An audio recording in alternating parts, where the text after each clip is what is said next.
Hello बच्चों, सबसे पहले आप लोग को राष्ट्रीय बालिका दिवस की ढेर सारी शुभकामनाएं एवं बधाइयां।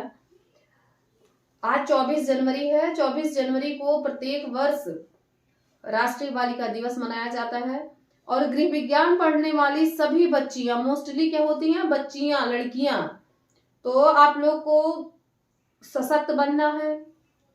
और ये इसलिए मनाया जाता है 24 जनवरी 1966 की हमारे देश की प्रथम महिला प्रधानमंत्री iron lady Indira Gandhi PM पद की शपथ ली थी। आयरन लेडी कौन है? First PM, first women PM है। First women PM Indira Gandhi ji ये 24 जनवरी 1966 को प्रधानमंत्री पद की शपथ ली थी।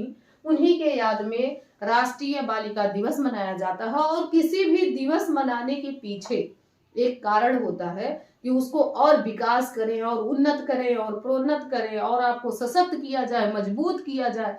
हर क्षेत्र में आप पढ़ाई लिखाई के क्षेत्र में उभर के आओ, आपका बहुमुखी विकास हो, सर्वांगीण विकास हो, ऑल ओवर डेवलपमेंट हो, आपको कोई क्षेत्र छूटा ना रह जाए। इसलिए बालिका दिवस को मनाया जाता है। और कितनी खुशी की बात है कि हमारे घर में जब तक छोटी लड़की ना हो, मतलब वही है, सृष्टि की रचनाकार वही है। अगर आप थोड़ा सा अध्ययन करें, देखें या समझें, महसूस करें तो कितना है, मतलब लड़की है, फिर आप इनके कई रूप बदल जाते हैं। शादी विवाह होता है, माँ बनती है, बहन, तो मान लो कि बहन, बिटिया, ये सब तो पहले ही बिफोर मैरिज होती हैं। लेकिन मैरिज होते ही इनके कितने रूप बदल जाते हैं।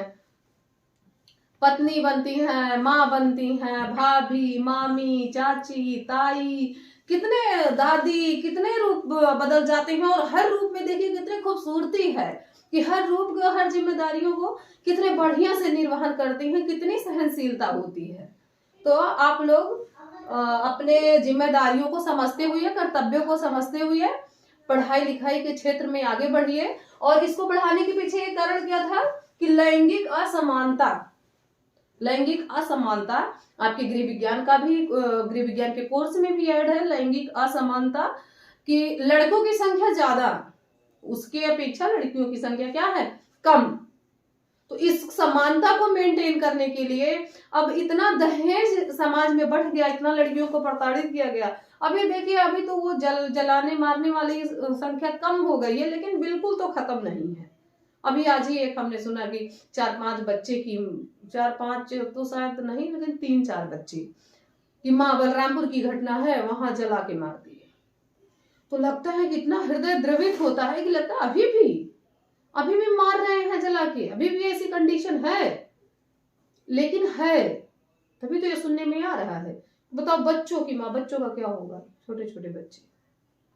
तो आप लोग सशक्त रहेंगे, अपने पैर पे स्टैंड रहेंगे, आपको कुछ मनी इनकम होगा, तो आप क्या करेंगे कि आप अपने कार्य को तो करेंगे ही, अपने अधिकार और कर्तव्यों को भी समझ पाएंगे, अपने अधिकारों को भी यूज कर पाएंगे।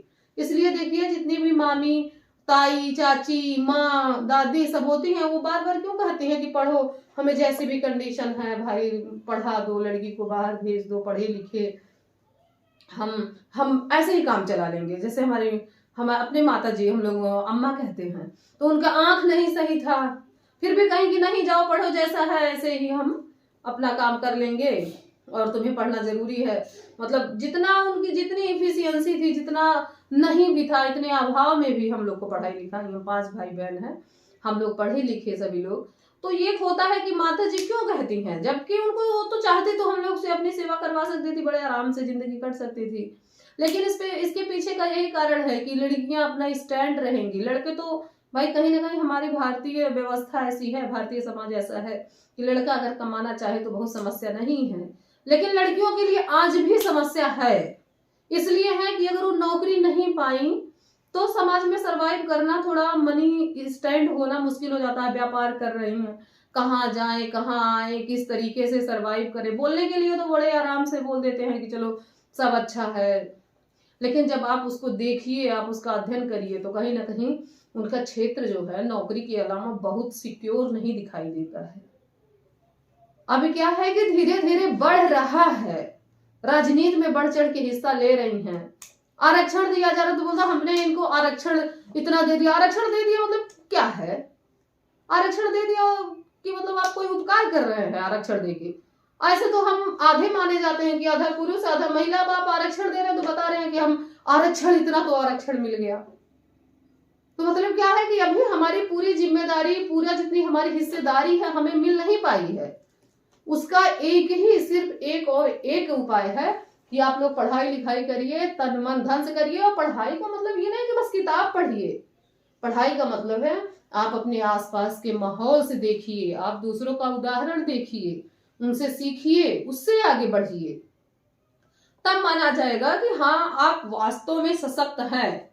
जितना संभव हो सके आप, जैसे विवेकानंद जी कहते हैं कि जब मछली मृत्यु, जिसकी जो मछली मर गई है वो पानी की दिशा में तैरती है, और जब तक जिंदा रहती है वो विपरीत दिशा में तैरती है। तो विपरीत दिशा का मतलब है कि आप जीवित हैं तो आप विरोध करेंगे। जो चीजें आपके खिलाफ है या समाज के खिलाफ है या कहीं भी है, तो अगर आप विरोध नहीं करेंगे तो मतलब कि आपको उसी मृत्यु के समान ही है, मुर्दा ही घोषित समझिए। इसलिए आपको बोलना ही चाहिए। तो इसी के साथ हम लोग अपनी पढ़ाई लिखाई कंटिन्यू रखेंगे। और फिर से एक बार हम अब आप लोग को 24 जनवरी राष्ट्रीय बालिका दिवस की ढेर सारी शुभकामनाएं। कितना अच्छा लगता है घर में देखो लड़की हो।